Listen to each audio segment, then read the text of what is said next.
A Chinese destroyer was coming straight at him, and he didn't change course. The radar display glowed softly, a single contact tightening the distance with disciplined precision. This was not a fishing vessel drifting off track. This was deliberate, calculated. The officer of the deck waited for instruction. So did everyone else. He felt the carrier's movement through his boots. Steady, immense, irreversible. 100,000 tons of steel did not hesitate. It committed. The Chinese ship altered speed again, angling closer. Its intention unmistakable even without words. On another bridge, another captain was testing a boundary that could not be tested accidentally. No alarms sounded. No one raised their voice. That silence meant everything.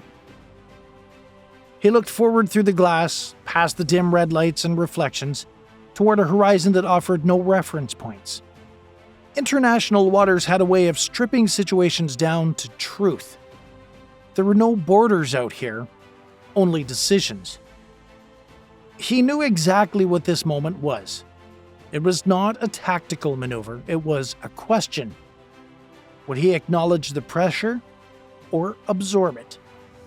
Changing course would take seconds, holding it would take resolve. Every mile the carrier advanced without deviation rewrote the balance between presence and permission. Somewhere beyond the bridge, 5,000 sailors slept, worked, or stood watch, unaware that their direction was being measured by another nation's intent. The distance continued to close. Radio channels remained silent. Cameras watched. Satellites passed overhead. He rested his hand lightly on the edge of the chart table, eyes steady on the bearing line, and made his choice without ceremony. Maintain course and speed. He had learned long ago that command was not about authority in moments of comfort. It revealed itself only when options narrowed and every decision carried weight beyond the bridge. Years at sea had taught him that hesitation was louder than orders, and uncertainty traveled faster than sound. He had stood watch in storms that bent steel and in operations where a single misread signal could escalate into catastrophe. He had commanded smaller ships before this, destroyers that responded instantly to the helm, vessels that could turn on command. An aircraft carrier was different. It did not react, it committed. Once a carrier chose a direction, the world adjusted around it. Now that responsibility rested on him. Every action he took was logged, recorded, and reviewed. Every movement of the ship could be replayed from multiple angles.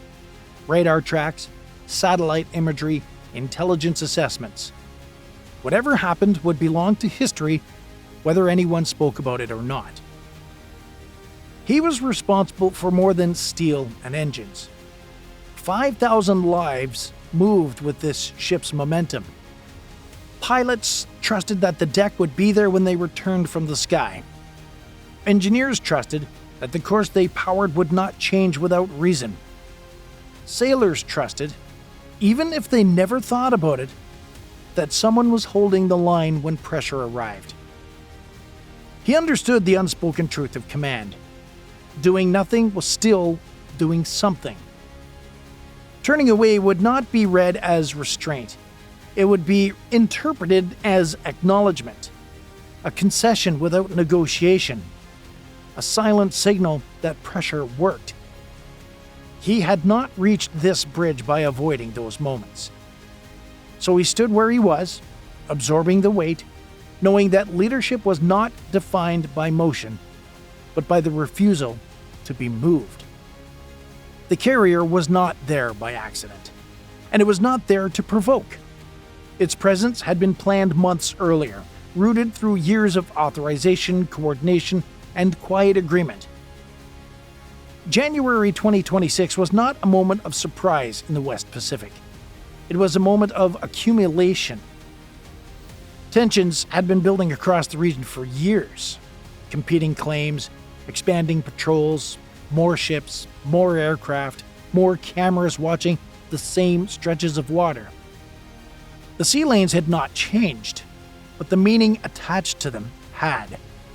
What once passed without notice now carried consequence. The USS Abraham Lincoln moved through these waters for a reason that rarely made headlines.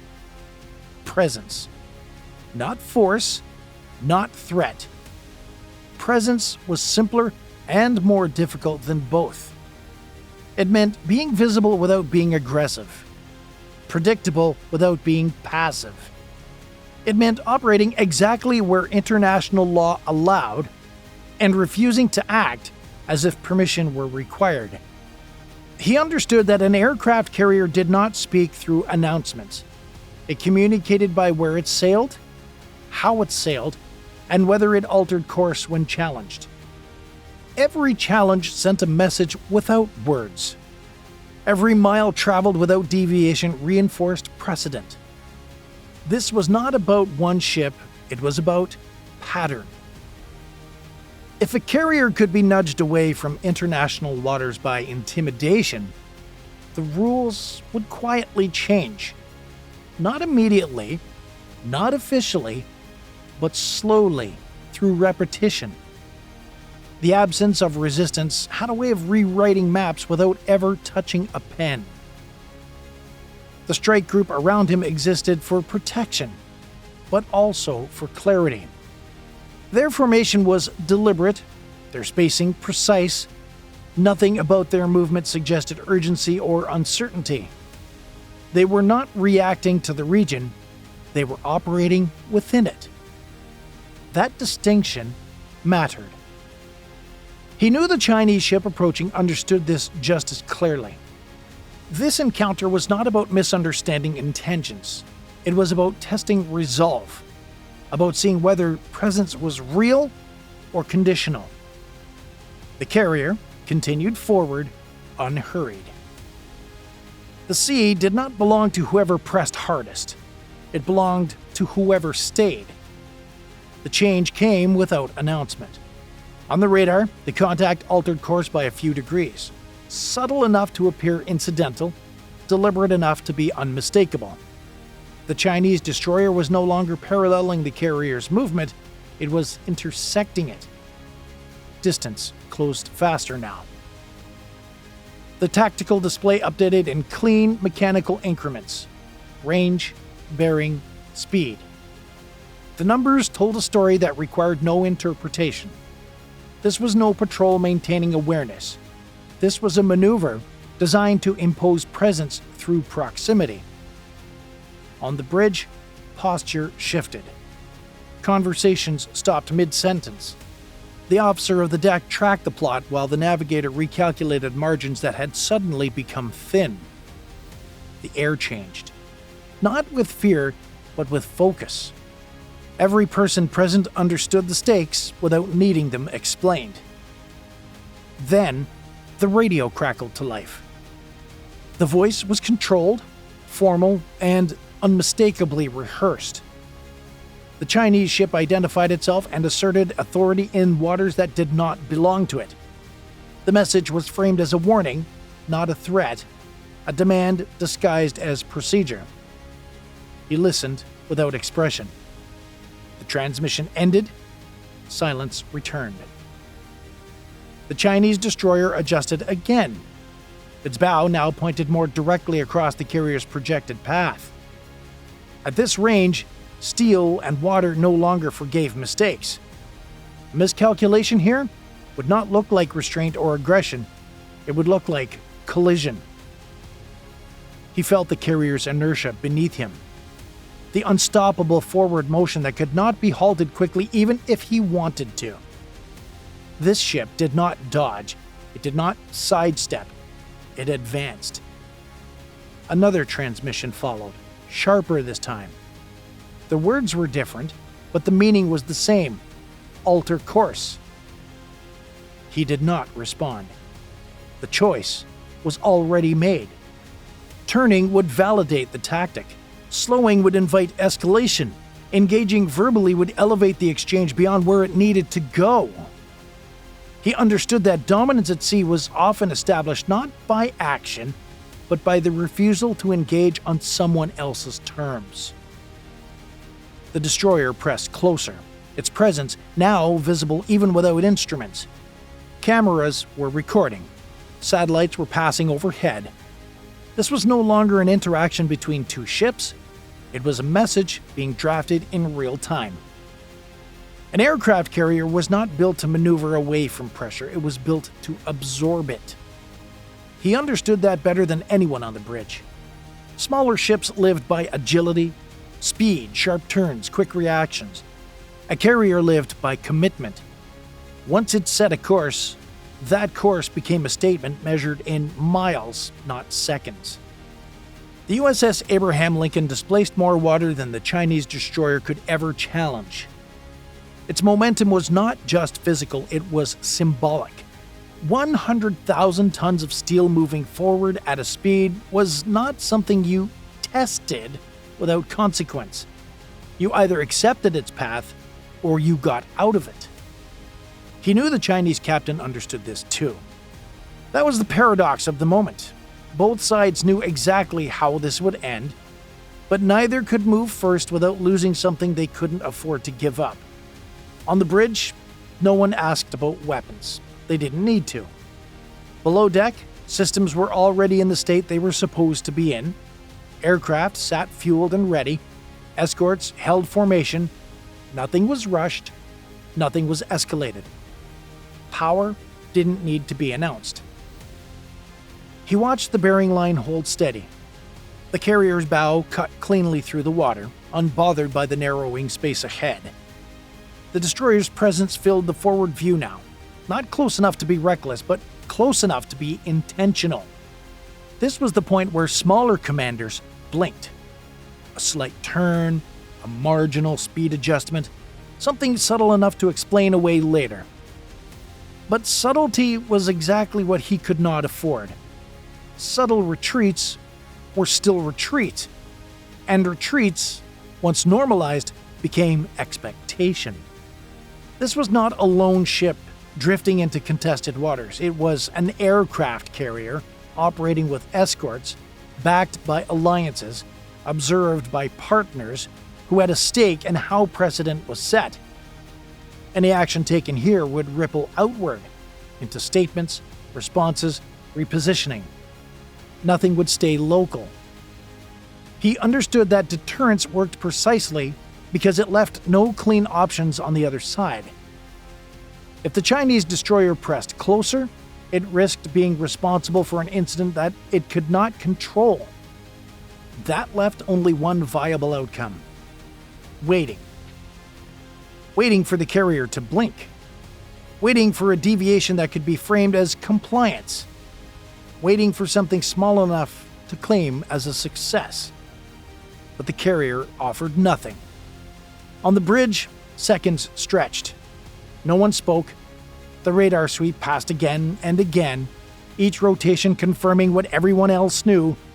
The distance had stopped shrinking, but it had not opened either. The two ships moved together now, locked in a moment neither side had scripted. He kept his eyes forward. This was the most dangerous phase. Not the approach, but the pause. When momentum met hesitation. When a single decision made late could be worse than one made early. The Chinese destroyer held its line just long enough to make the silence heavy. Then it happened. Not abruptly, not dramatically. The bearing shifted by a fraction.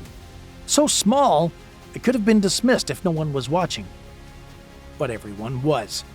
The destroyer's bow eased away from the carrier's projected path, its course bending just enough to break the geometry of collision.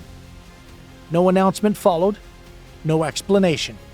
The Chinese ship increased lateral separation and began to slide off the carrier's line of advance. The tension didn't release all at once. It leaked out, quietly, as the realization set in.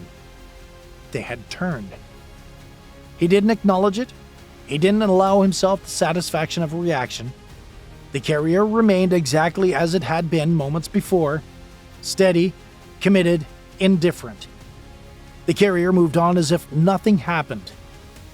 No course correction followed, no announcement was made over the ship's internal systems, flight operations resumed on schedule. On the bridge, the logs were updated with the same precision as always: time, bearing, contact resolved. No commentary, no emphasis. Just facts recorded for people who would never feel the weight of the moment the way those present had. That was how it always ended. Whatever message had been sent tonight had already been received. Not through force, but through consistency. Through the refusal to deviate. Through the understanding that presence, once established, did not need reinforcement. Power, he knew, was not proven in confrontation. It was proven in what never had to occur. He turned back to the bridge routine, another watch cycle beginning, the carrier continuing its course through international waters, unchanged, unquestioned, and unchallenged. This encounter never became a crisis. There was no collision, no exchange of fire, no emergency broadcast, and that was the whole point. Most moments that shape global balance don't look dramatic. They unfold quietly, in measured decisions made by people who understand that restraint, when backed by certainty, can be more powerful than action. So here's the question. What do you think the U.S. Navy should do when facing these kinds of silent standoffs at sea? Let us know in the comments. Thanks for watching Military Legends. If this gave you a new view on what quiet leadership looks like under pressure, consider subscribing. Every moment tells a story. Every choice leaves a mark. Let's keep telling them, one decision at a time. I'll see you in the next video.